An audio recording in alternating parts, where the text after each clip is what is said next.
안녕하세요. 여러분들의 생활 혜택들에 대하여 빠짐없이 챙겨드리는 복지비 서비스 킴입니다.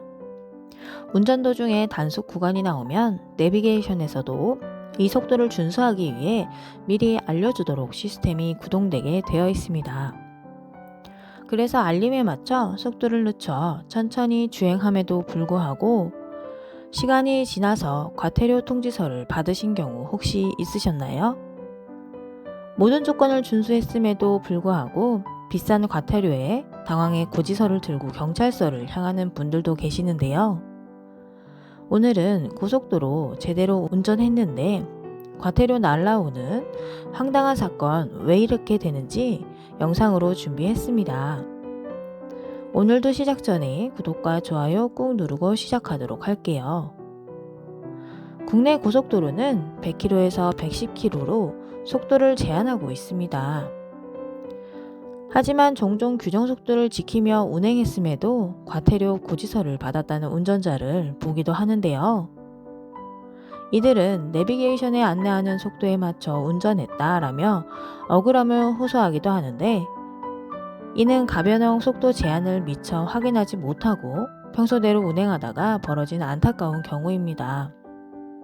가변형 속도 제한 구간 단속이란 안개, 강우, 강설, 강풍 등 잦은 악천후나 상습적인 교통 혼잡으로 인해 교통사고 위험이 높은 도로에서 상황에 맞게 제한 속도를 변경하는 일정한 구간을 말합니다. 2015년 영종대교에서 발생한 106중 추돌 사고를 계기로 도입되었는데요. 사고 당시 짙은 안개로 인해 가시거리가 매우 낮았음에도 불구하고 악천후 시 속도 제한이 권고 수준에 그쳐 효과적인 통제가 어려웠던 점이 사고의 원인이자 문제로 지적되었습니다.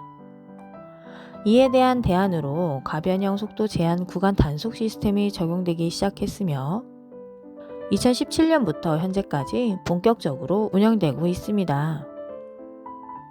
최근에는 전국 각지의 사고 다발 구간과 어린이 보호구역 등으로 점차 확대 적용되는 추세인데요. 가변 속도 제한 구역에서는 LED 전광판에 표시된 제한 속도가 내비게이션 안내보다 우선합니다.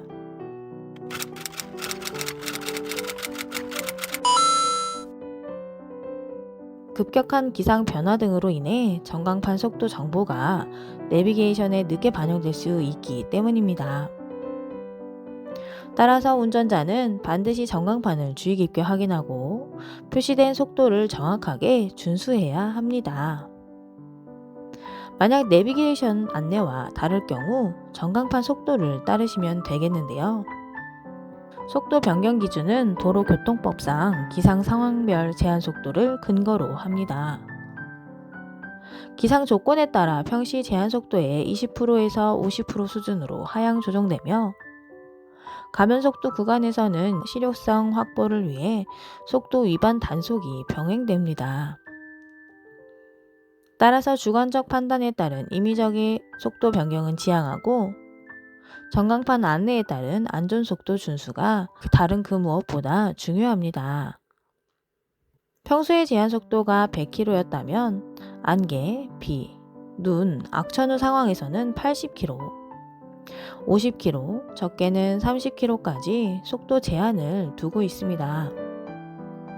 하지만 이때 기상 상태가 너무 좋지 않다면 마지막으로 구간을 폐쇄하는 조치까지 포함하여 총 5단계로 나누어져 있습니다.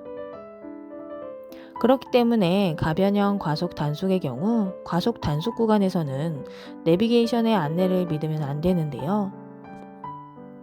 기상에 따라 변화하기 때문이고 이 모든 정보를 내비게이션이 확보하고 있는 것이 아니기 때문에 오며 가며 안내를 하는 전광판을 꼭 확인하시기 바랍니다. 또한 가변형 과속 단속의 경우 시작하는 지점과 종료하는 구간으로 나뉘어 시작하는 구간과 종료되는 지점의 속도를 평균적으로 3번에 걸쳐 측정을 하고 있습니다. 이때 3번 중에 1번이라도 제한 속도의 기준에서 가장 높은 속도로 초과한 경우에는 과속 단속 대상이 됩니다. 가변형 과속 단속의 경우에는 이렇게 항상 바뀌는 사항이기 때문에 내비게이션에 실시간으로 업데이트가 어려워 꼭 주의하셔야겠습니다. 해외에서도 고속도로의 교통 혼잡 및 기상 악화에 따라 변경이 가능하도록 하고 있는데요. 가변형 속도 제한 구간 단속 구역은 기상 여건과 도로 상황에 맞춰 탄력적으로 제한 속도를 조정함으로써 사고를 예방하고 원활한 소통을 도모하기 위해 마련된 다소 복잡하고 난해한 제도입니다. 하지만 운전자 입장에서는 혼란스러울 수 있어도 교통 안전을 위해서는 반드시 준수해야 하는 법적 강제 사항이기도 한데요. 도로 곳곳에 설치된 안내 표지판의 지시를 정확히 준수하여 과태료 부과하는 일 없으시기 바랍니다. 이상 복지비서 미스 킴이었습니다. 감사합니다.